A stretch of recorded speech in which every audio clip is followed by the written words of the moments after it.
Rakin Absar is a comedian, an online creator, and a social media juggernaut from Bangladesh with hundreds of thousands of followers online. He started his career in Vine, a short-form social media platform, almost a decade ago, and became a significant name with his work on YouTube.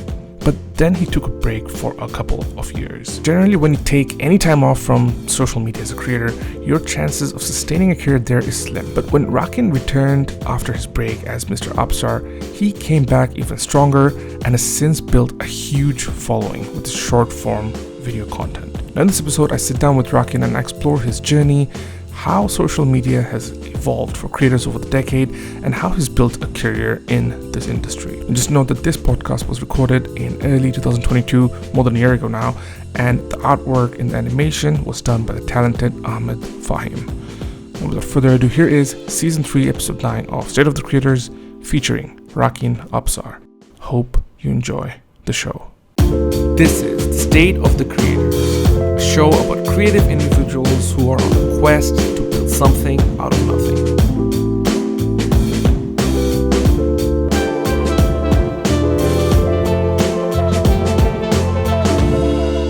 The real me is nothing like the version that you see on camera.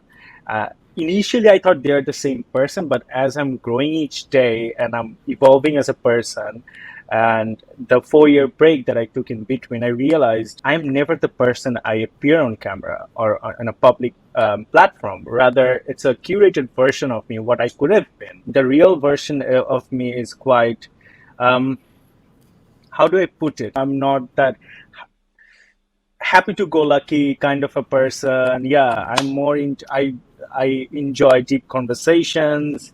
I hate people who are basic. Like, I judge a lot of people and quite grumpy at the same time. I'm laughing right now, but I'm nothing like that person. But yes, I can be that around my friends and around my acquaintances.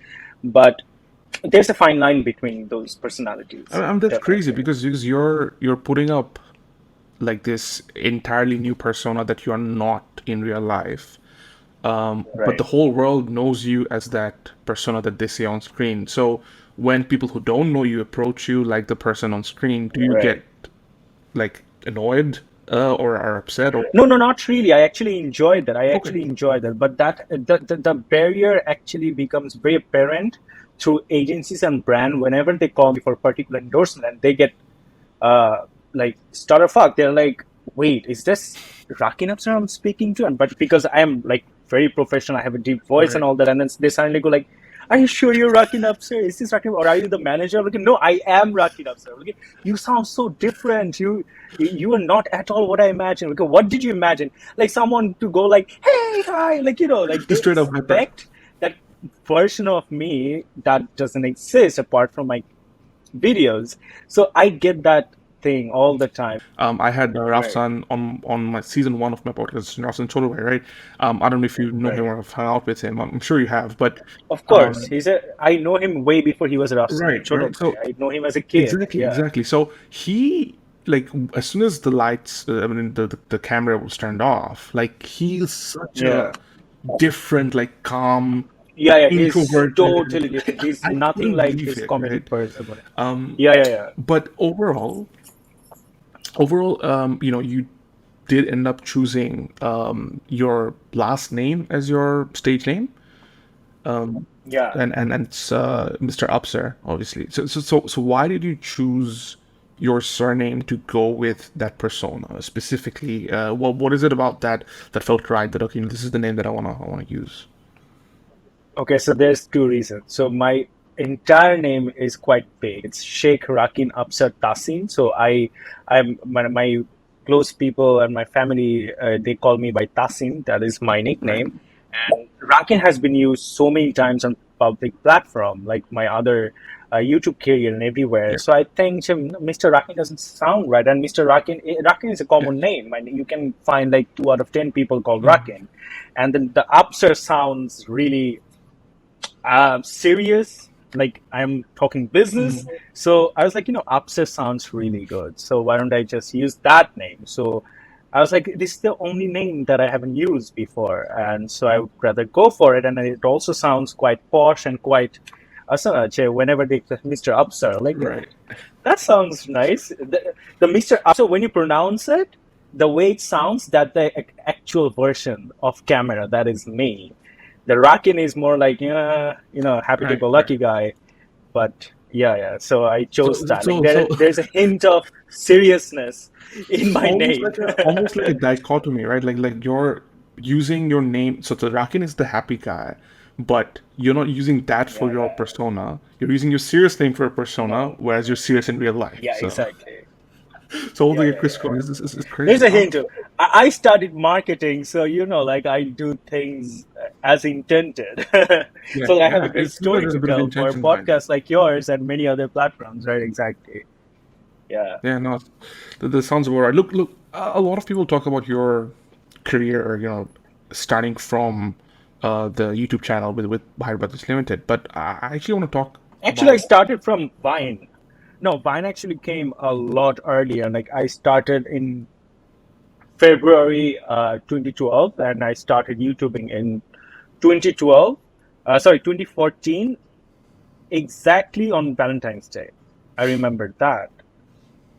So Vine actually helped me uh, get comfortable in front of the camera or the mobile camera, and that's how I realized maybe I have something in me that I can show to the public and create exciting things if I can. But yeah, Vine was the epitome of my success. If anyone like asked me, because without Vine I wouldn't be right here.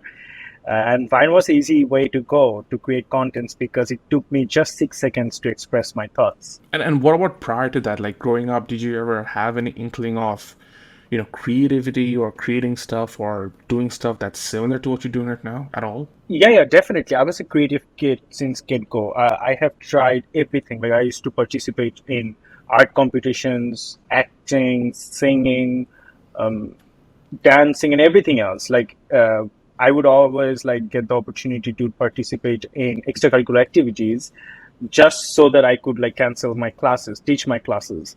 So, like I wanted an escape from my classroom. So that kind of enhanced my creativity, and I was a creative kid from the get-go. So ever since I could remember, I always wanted to. I was a very weird kid. Like the real version of me is a lot darker, like comedy wise, and also like I throw very morbid jokes around here and there. But আমি যদি ওরকম কোনো কিছু করি on screen আমাকে literally মানুষ cancel করে দিবে মানে day one. So yeah, I'm into very weird stuff.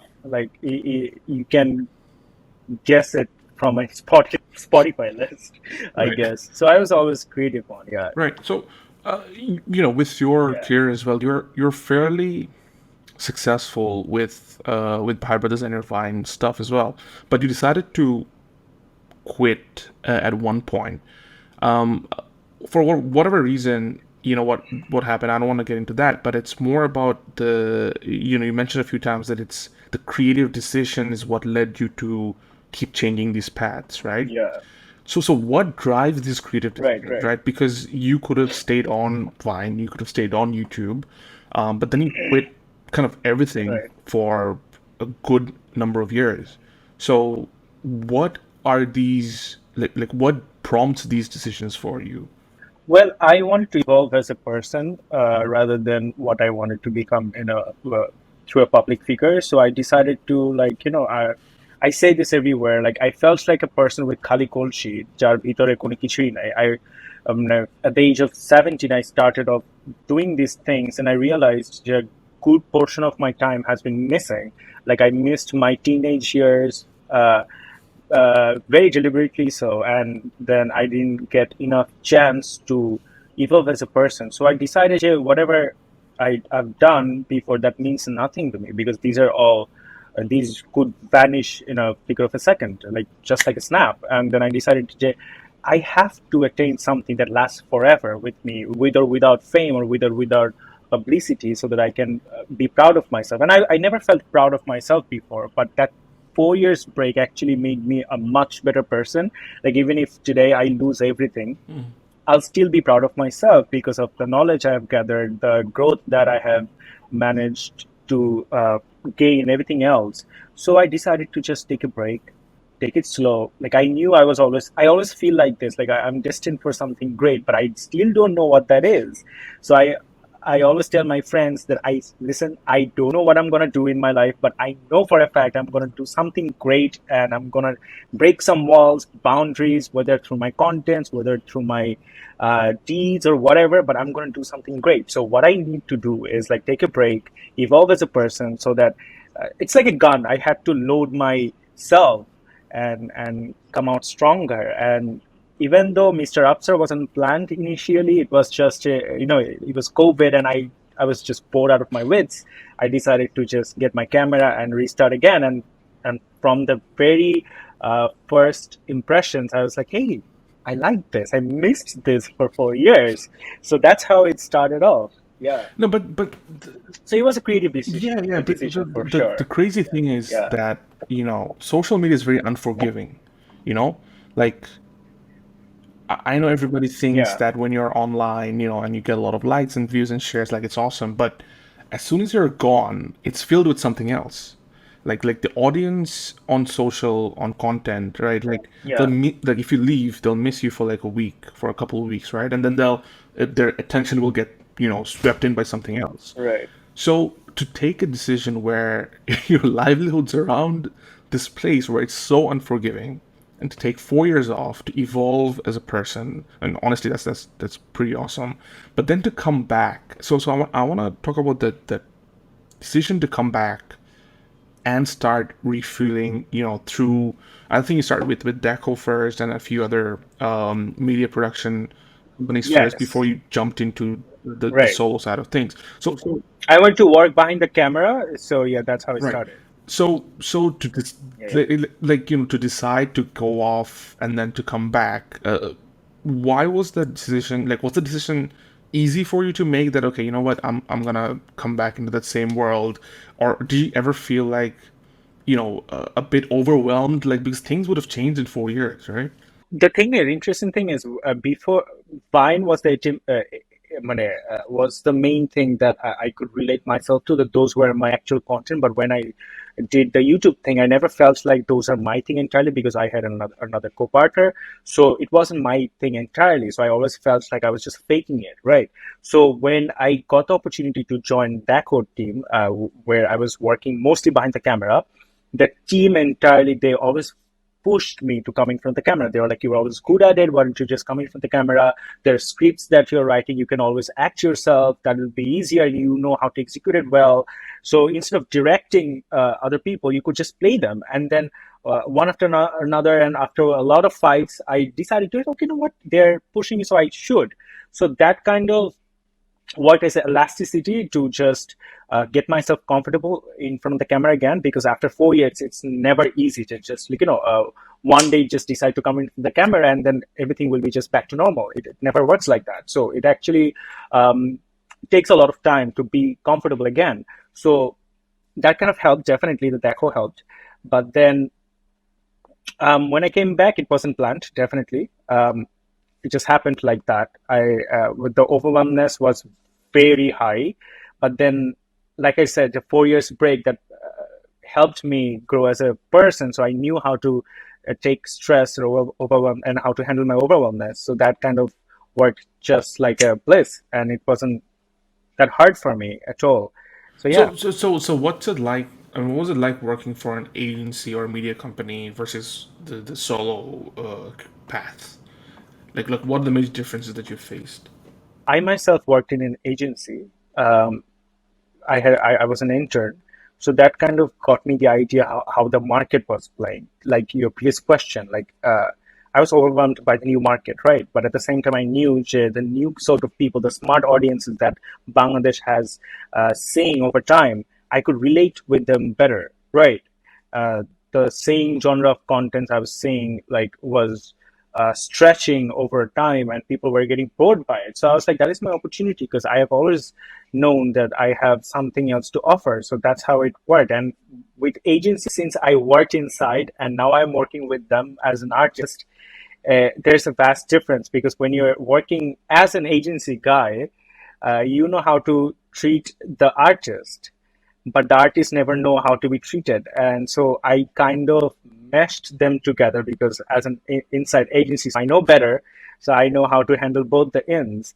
So there's a vast difference, trust me. Mane, still today in this country, agencies and the client still struggles to respect the artist in our country. They think they'll just come and go, but they don't understand it is because of them that we are surviving in a way, financially so. But they lack the decency.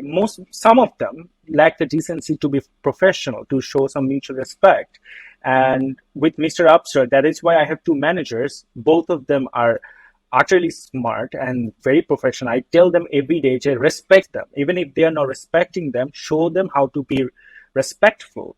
Because when I started off creating content, I believe I have opened a path for new generation people. So right now, professionally, I'm trying to open a new generation of artists, how to be professional. Because Bangladeshi কিন্তু এখনো কিন্তু most of the people don't have managers.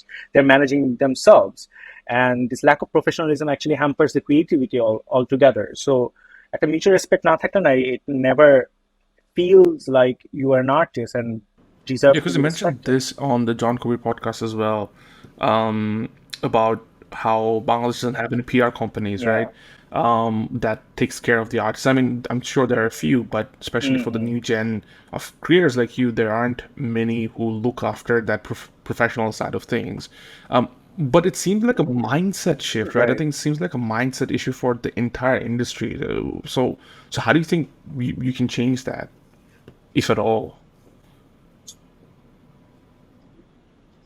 I think it will just only change through a new generation of people, like probably their sons, probably their younger brothers, but the old mindset still running the business sometime, still.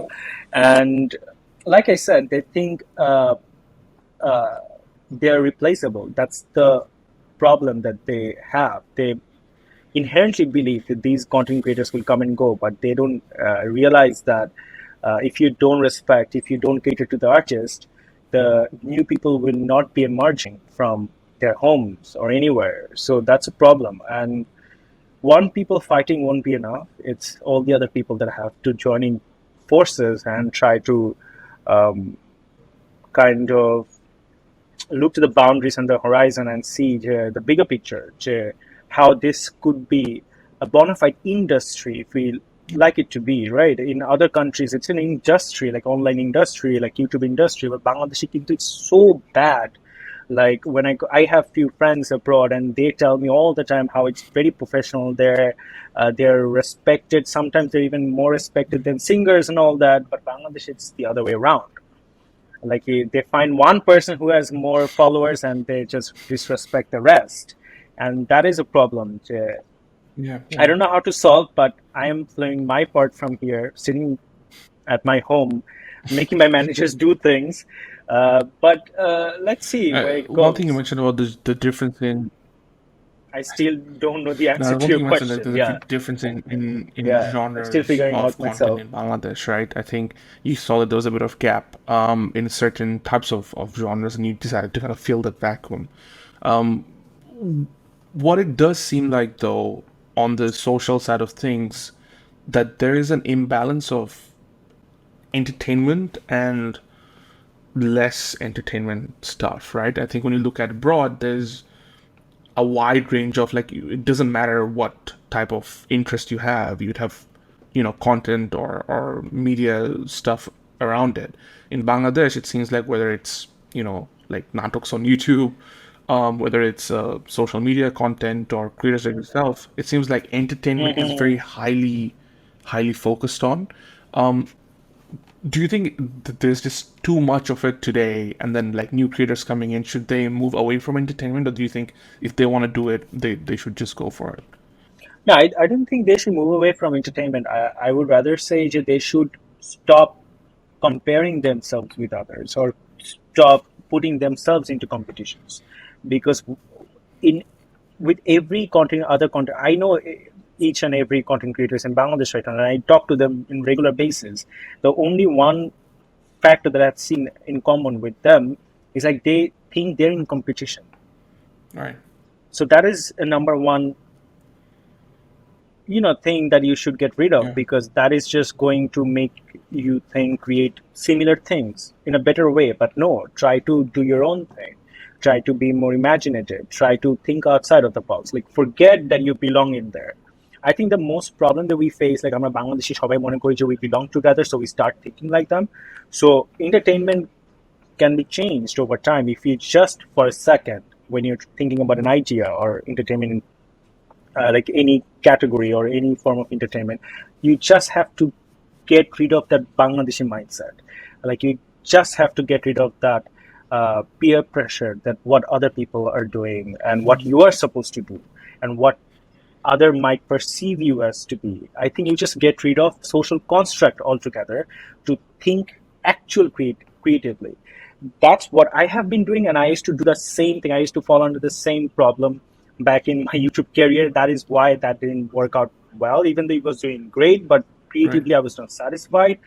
So and most of the creators that I talk to, inherently, I don't know if I should say this, but they're not creatively satisfied with themselves. And I tell them every day to just forget yourself that you belong to a social sheep or something like that. Just forget everything. Like, stop thinking about your audience, stop thinking about your society, stop thinking about other content creators, and think for yourself. Only then you can make something and be proud of it. Otherwise, you're just going to fall under the sheep track, and it's never going to lead you anywhere. I think you did mention some of that with John's podcast, is that there's a lot of people focus too much on the numbers, right? And you mentioned that you make videos for yourself first, and then you make videos to please yourself, and if the audience likes it, they like it, right? But I just want to kind of present a different point of view here, because you have to make money, right? And this is something you mentioned earlier on, that you kind of have to live on the agency model of getting brand deals to be able to get paid for the content that you make, which relies heavily on numbers. So there is some level of thought that has to be put on the daily, that okay, I want to please myself as a creator, but I also need to think of the numbers and the money that comes with it. So how do you balance that? Because you seem like someone who's very comfortable, in their skin, someone who wants to try new things, push the envelope, but at the same time you are also working with brands who are willing to work with you and also get the numbers that they need, right? Because you wouldn't have gotten these brands if you weren't successful with the numbers. So how do you balance that kind of two acts? Okay, that is a very interesting question. This is the first time I'm being asked something like this. So I have created a brand, so I don't care about numbers. And when a particular agency or brand comes in, I'm fortunate enough to tell you this, that they don't care about the numbers as well. They kind of care about the personal brand that I have created, the kind of content that I create. There has been videos that did just only got like 1 lakh views, and they were more than happy with it. They just want their brand to be tagged with me, and the vice versa. There are like a lot of brand comes in, but I only choose the ones that I think personally I can be comfortable in working with. I don't care about which brand comes in, but I always tell them this one thing, that the numbers might not satisfy you, but what I can tell is, like, when you watch this with your friends or watch it yourself and your client, they're going to be satisfied. So I never create contents for anyone, and all the brands that I've worked with till now, they gave me the full autonomy, unlike any other content creators, because I speak to them all the time and they just call me like, Rakin, what do you do with agencies? Like, they just call, আমাদেরকে call দেওয়ার সময়, they put so many boundaries and restrictions, and we can't think outside of the box. But what is it with you that you get to do all the random shit? You be provocative, you get away with saying fuck, bitches and all that. You don't even beat them, and they just work well with you. And আমরা হালকা পাতলা কিছু বলে, they just get restricted. So I tell them, it's the execution, baby. And I'm fortunate enough that whatever brand comes in, they tell me the first thing, Rakin bhai, you can be yourself. No restrictions there. and yeah, আজ পর্যন্ত কোনো restrictions পাইনি. There hasn't been a brand guideline that was given to me. They just told me these are the campaign details. You just play with it, মানে, you just do your own thing with it. So আজ পর্যন্ত এরকম হয় নাই. So I think I'm lucky that I've created a brand where I don't need to be restricted by so many criterias and then make contents that doesn't work at the end. Maybe more numbers, but at the same time, I won't be satisfied as a creative person. So I think I should kudos to them that they actually trust me with it.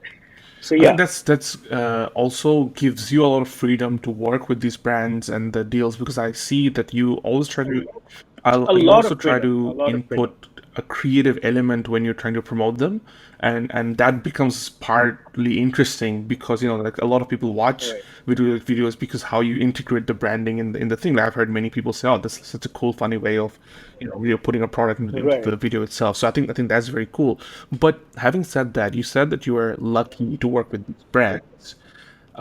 But do you think if they weren't going to come, or they decide that, what, we actually need the numbers in certain ways, or they need you to act in certain ways, would you still be continuing to make videos if nobody watches because you don't care about the audience, and no brand comes in because you don't want to work with them?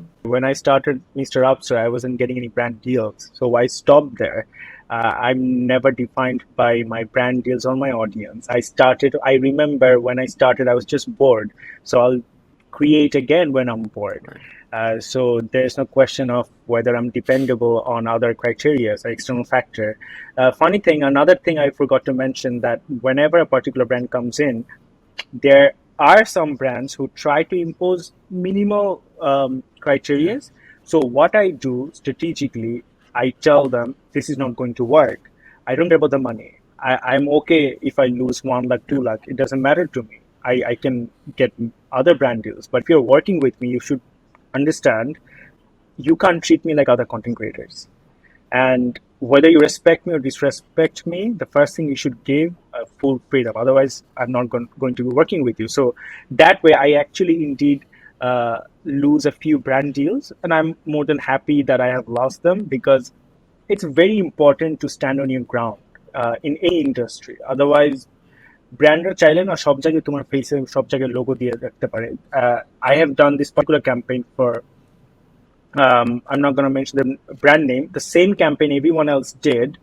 There was like logo everywhere, like brand names thrown in every second. When I did it, that Alhamdulillah, that did well, and they were happy. There was no logo whatsoever. There was branded কথা মনে probably আমি মাত্র একবার বলছি.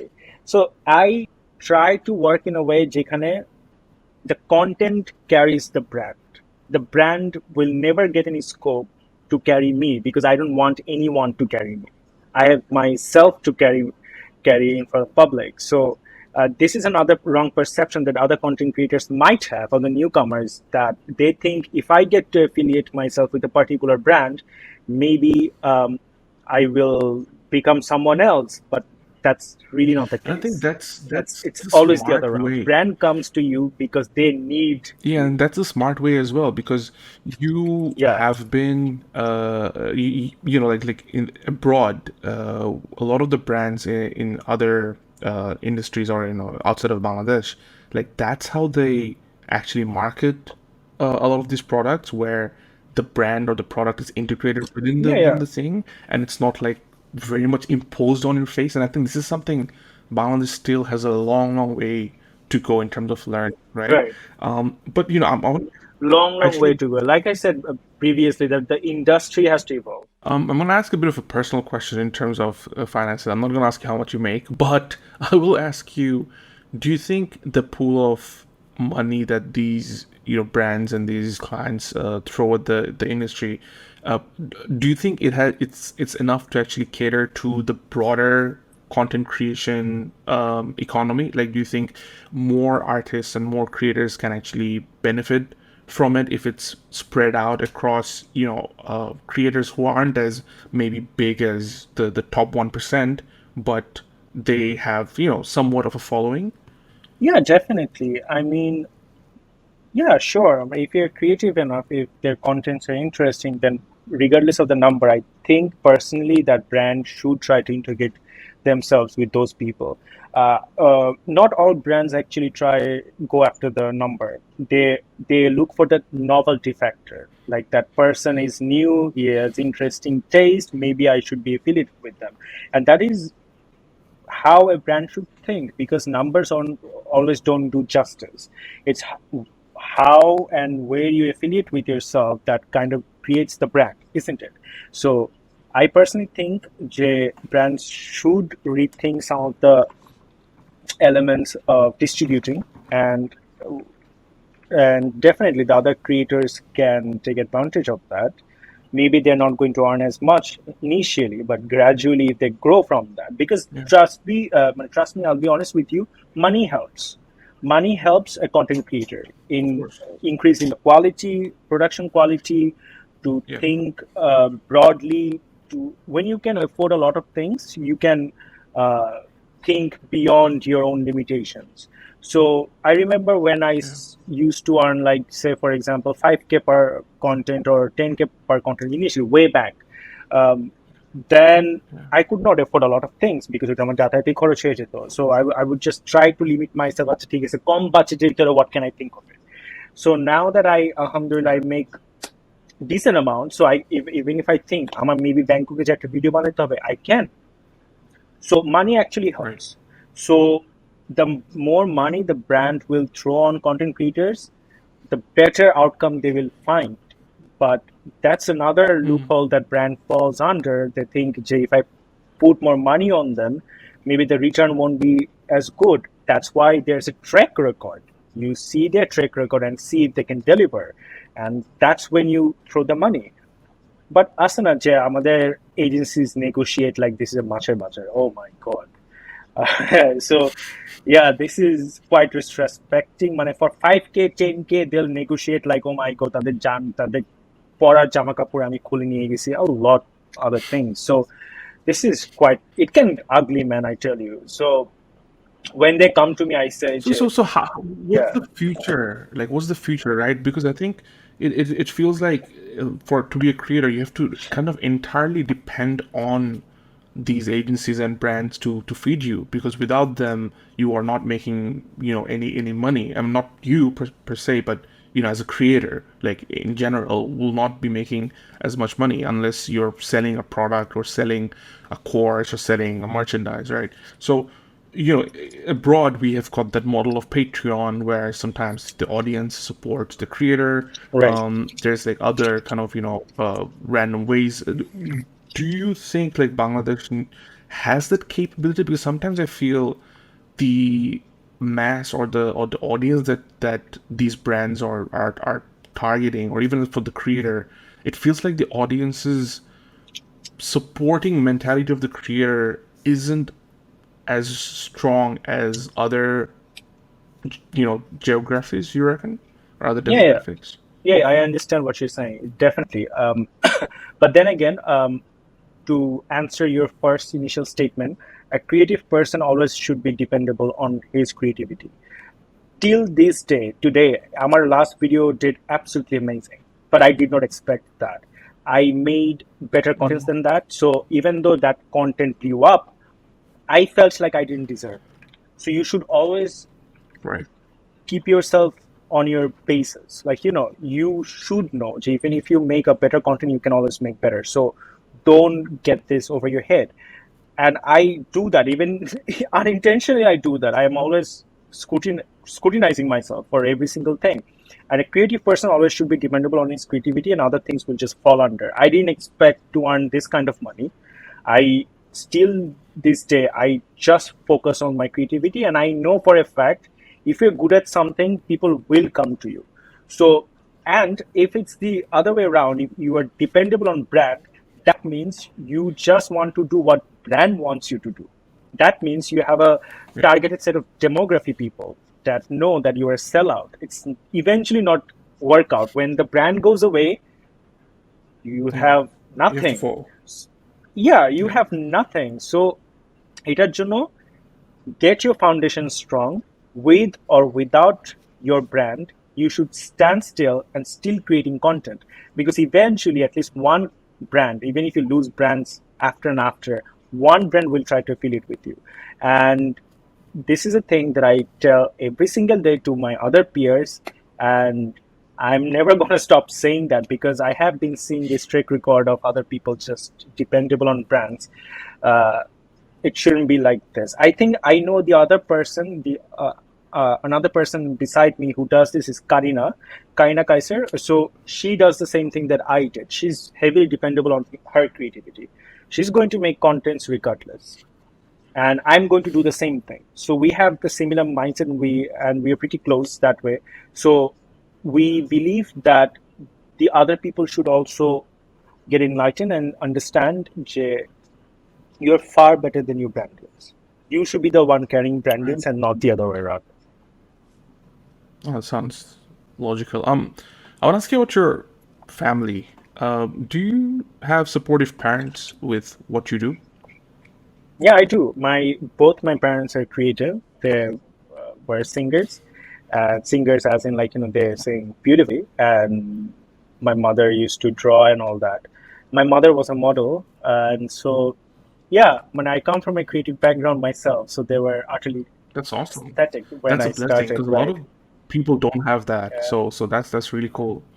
But yeah, in yeah, terms of some of the acts that you do, it does take out. It's a bit out there in terms of dressing up as in certain ways and saying certain things. I saw a video of your mother checking one of your videos out. Well, one of the more, I would say, interesting videos out, which is vulgar. super awesome.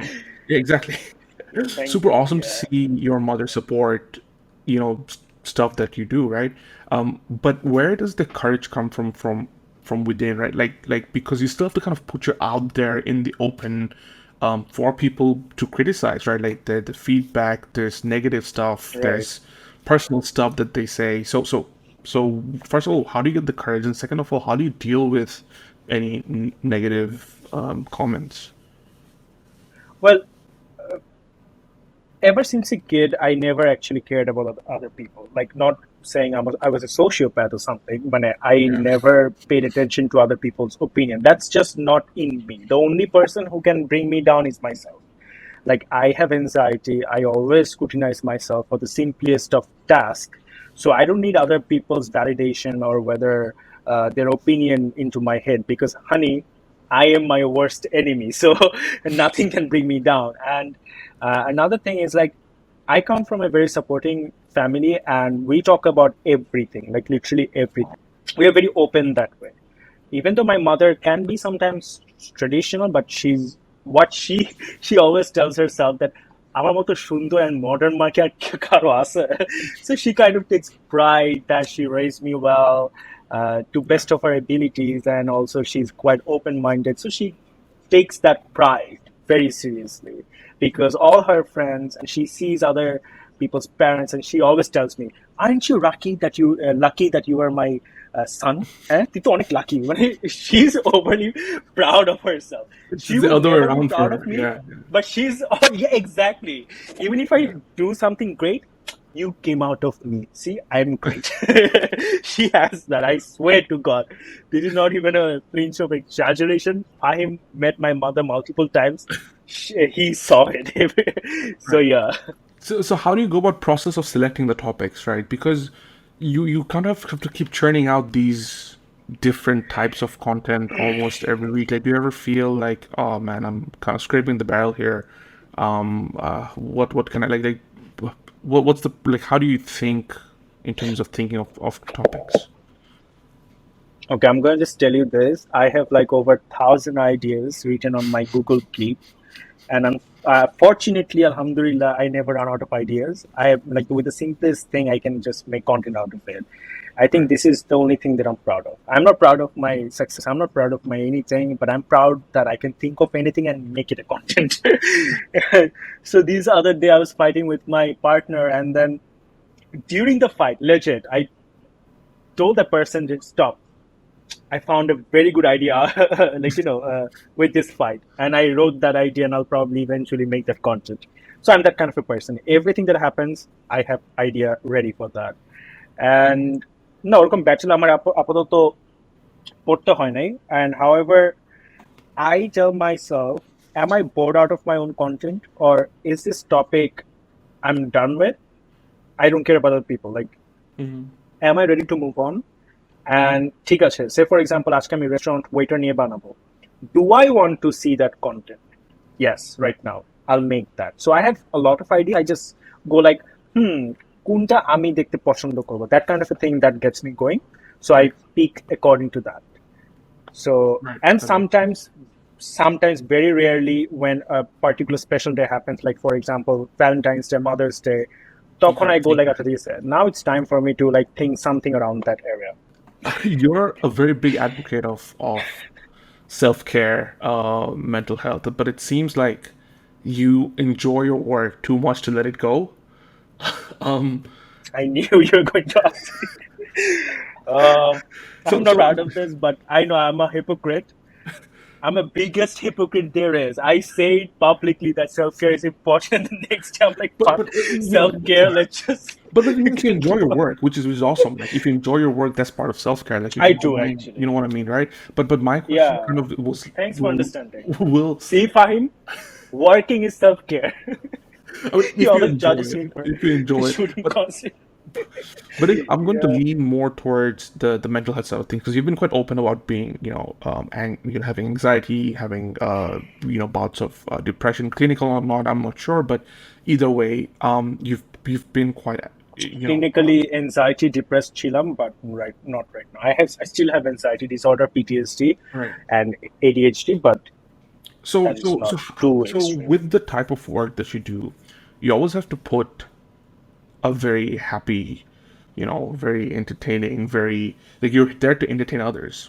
So when you have this other side of your self that, brings you down on a mental level, how do you cope with that? How do you bring yourself to that level of, I think I want to use the word professionalism, to put it aside and then be like, I'm gonna make a video today because it has to be. Even before we were recording, you're telling me that during COVID you were supposed to rest, but you decided to work because you have deadlines to meet, right?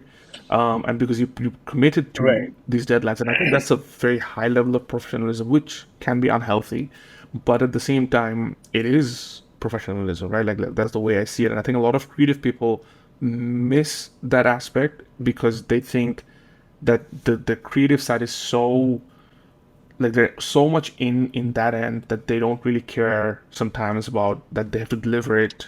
Like, they have some level of responsibility to other people. So what first of all, how do you balance that mental health side of things? And second of all, why do you care so much about being professional? I would like to believe that I have a great ability to compartmentalize. So whenever a shit happens, I know that I can put that aside for a few hours. I can revisit, and during that time, I can go just keep on doing my work. And then when I revisit, I kind of hibernate from social media. যেমন আমি গতকালকে I took a break from social media, and taking a break from social media actually helps a lot. So, like, entirely, no Messenger, no Facebook. Just keep your cellular network off, and then just talk via like normal cellular data, phone call যেটা দিলে. So I do that. I like to hibernate every weekend, at least for 2 days, because that kind of helps me keep me on the ground, that person who I am. Because constantly when I'm on social media, it's easy to take things over your head, and you kind of lose yourself during that process. So I compartmentalize. I care about, I kind of revisit the feelings that I have and try to write journal that, but recently it hasn't been doing very well because I'm too busy to even write journal. And regardless of what, like, despite its life and death situation, I have to keep my professionalism intact, because otherwise it's very hard for us creative people to get the respect that we deserve. So I would like to be through professionalism. Maybe they'll learn something from me, and so that the work line that I have, the pipeline of campaigns and the videos, so that can be sorted meticulously as well. So that is why I maintain everything so utter professionally, so that people get the vibe that working with Mr. Absar is very easy. I try to make things easy for me, for my editor, for my GUP, for everyone around me. So through the system itself, I'm trying to keep a brand intact. Whenever they think of Mr. Absar, Rakin Absar, so that they get the sense of professionalism, easy to work with, very straightforward, meeting 10-15 মিনিটে শেষ হয়ে যাবে. I'm that kind of a person. I'm meeting legit 15 মিনিটে শেষ হয়ে যায়. I just ask them, what's your campaign details? Okay, bye, tata, khuda hafiz. And then when I send the draft, legit erokom. And I have absolutely amazing relationships with each and every agencies and the clients. So I think আমাদের আরেকটা সমস্যা হয় কি যে we go like ভাই ভাই করলে favor করবে. I go the other way. I'm like, let's be professional first, and eventually if we work together well and become a bhai, there's no problem with that. আমাদের কালচারটি তো এরকম ভাই ভাই টাকা ধার দেন, এই কাজটা করে দিন, কাজটা করে দিন. I don't like that, to be frank with you. So I try to things very easy for me so that I know what's coming. আমার schedule করা থাকে, my manager knows about it. My manager tells me that this is the kind of things that you have coming next week, so that he keeps me on track and prepares me mentally as well. And I have very supportive people. They just don't help me with work life, but they also help me mentally. Even if I am down, they go like, you know what, এই সিনটা একটু পরে করি, let's talk about it. So we are very frank with each other. We talk about anything and everything. Even if I have faceless, I'm like very free to talk to anybody, even my editors. We are great friends. We are like buddies. We are like brothers. So I make sure the people I work with, I am utterly comfortable with, so that even if they see my take, they'll be like, hey, nice take. So I have no problems with that. And the same goes outside and inside, because I can be a very complicated person. So I don't want to bring more hassle into my work life. And that is why probably I don't hate working so much, because everything is so organized. Right. So it feels easy for me. It's very straightforward. যেমন আজকে একটা shoot ছিল, I decided to take a break, and then I told the client, and they understood. They're like, okay, fine, then shoot tomorrow. Okay, fine, I'll do it. So alhamdulillah, no one gives me pressure. It's the pressure that I put on myself, where I say, Jay, I'll go on a vacation. Even there has been many times where a particular client told me, brother, you can take a break. It's okay. I'm like, no. Legit. Like, they're like, the campaign is not until February end, so you can make the content anytime. Don't take the pressure. But I'm going to আমি তোমাকে বলছি এই টাইমে draft দিব, so I will send it. Maximum একদিন late হতে পারে, but I'll do it. So আসছে না যে through service, Mr. Absar just service দেয়. I try to portray. I remember and I'm trying from my seeing end as like well. I think it was Nuhash's story or someone's story where they were like super impressed with your Yeah, that was drive. Yeah, I think it was like with your drive organization skills, right? And then I think Right. that's awesome to see from a creative person, like who's kind of organized and maintaining a routine. But my other question is like, you said you don't run out of ideas, but in terms of creative rut, like do you get that? Do you get creative blocks, like where you can't think of ideas? This is a very technical way of looking at it. Like, there has been times where I didn't feel like creative, I didn't feel like funny, or I didn't feel like I can make good content, but I have ideas written way before. So when I revisit, my brain automatically restarts, jump starts. Like, this is how I thought. So ওই মাইন্ডসেটে যেতে, it's like very easy. So এটা creative rut to সবার হবে, even professionally, unprofessionally, and any work that you do, you kind of feel like taking a day off or just leave the work behind. But eventually, if you kind of write that down, how you used to think, that kind of jump starts your previous mentality and gets you sorted out. So that kind of helps me. There has been many times where I created content. You might you see me like having a lot of fun in front of the camera, but you don't know, a few hours back, I was like, what the fuck? I am not even funny. Like, why am I doing this? Why they're paying me so much money? I don't deserve that amount. What the fuck? And oh my god, yes. And that's where my friend and my working partner, he helps me get through things. Even if I say, I don't feel like shoot today, like, motherfucker, I'm going to come to your house and you're going to shoot. We'll discuss this. So yeah, I needed. So it seems like you've got a big team as well, right? You've got like editors, you've got managers. Yeah, I'm slowly growing. Yes, I'm slowly growing. I have now in total 4 people. I'm looking for two other people for my social media manager and someone else for I don't know what exactly. Just have someone But hang around. I'm trying to grow. Just hang around. Yeah, just give me Moral support. moral support or Yeah. as a pet.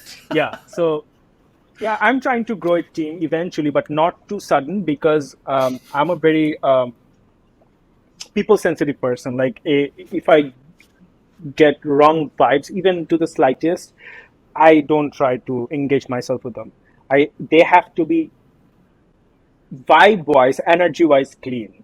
I don't know. I don't care if you're a serial killer or anything, but if the Yeah. vibe matches, you're a good person to me. So I'm very sensitive that way. So gradually, I'm looking forward in making a full fledged team where we don't just create content, but also we do production house level work. Cool. What's the biggest reward you get as a creator? Like, what's your, I guess, creative high? Like when you create, or is it like an audience feedback, or is it something specific? Like, do you have anything of that sort that keeps you like, There's one specific, yeah, very quick question. When I create a particular content, I know it's catered to niche market. Most of them, my contents are catered to yeah, niche audience, but then sometimes it blews up and sometimes it does really good and sometimes it doesn't. I'm fine with that. So when I content I create so passionately and I'm very passionate about a certain topic and execution wise, I feel like this is a top notch content. And when it does get yeah, appreciation, a lot of more than expected, that kind of feels like I have right, achieved everything. And there has been times যেখানে I barely created a content. It wasn't funny. It was funny, but it wasn't up to my standard. But it still did amazing. I judge myself like, what the fuck? Like I made better content than this, and this you like? What the fuck is wrong with you? So এটা আমার অনেক হয়. Even the last content, the yeah, waiter, yeah, it was a good content. I'm not gonna say, but I don't believe that was right. my best content, and still it did. Like a lot of people messaged me like, "This is your best content." I'm like, "What the fuck?" Either it's problem with your taste or problem with me. So I don't know. So yeah, I'm happy that that did very well. Even the Burger Lab people were aesthetic about it. They were like, "Bro, I didn't expect it will cross 1 million." I'm like, "Me neither." No, that's another good example, So right? yeah, Like the restaurant themselves were supportive of the way you did it. So that's exactly what we are yeah, talking yeah, about early definitely. on. What is a quality Yeah, piece yeah. of content to you? Quality. I kind of feel like those content that has more Rakin Absar in it. I kind of feel proud of that. I can go full on. I don't have to care Right. about vulgarness or explicit. Yeah.